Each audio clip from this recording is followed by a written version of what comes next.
لازم ہوگی۔ اسی طریقے سے نزلہ اور زکام کی وجہ سے بعض دفعہ کوئی دوا اسپرے کی صورت میں لی جاتی ہے، اس سے بھی روزہ ٹوٹ جاتا ہے، قضا لازم ہوگی۔ اگر کوئی شخص یہ سمجھ کر کہ ابھی صبح صادق کا وقت باقی ہے، سحری کرتا رہا، لیکن حقیقت میں صبح صادق کا وقت ہو چکا تھا اور روزہ شروع ہو چکا تھا، اس کو پتہ نہیں تھا، تو اس کا روزہ نہیں ہوا، اس کو اس روزے کی قضا کرنی پڑے گی۔ ایسے ہی اگر کوئی شخص افطار کا وقت سمجھ کر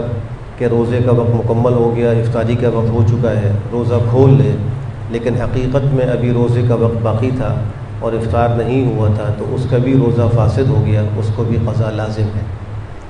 اگر کوئی شخص نیند کی حالت میں اٹھ کر پانی پی لے،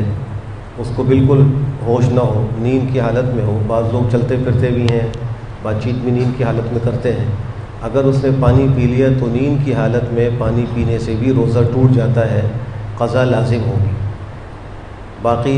گرمی کی وجہ سے کبھی کچھ پسینے کے قطرے ایک آدھ منہ کے اندر چلے جاتے ہیں، اگر ایک دو قطرے ہوں تو اس سے تو روزے پر کوئی فرق نہیں پڑتا، اگر زیادہ قطرے ہوں اور وہ حلق سے نیچے اتر جائیں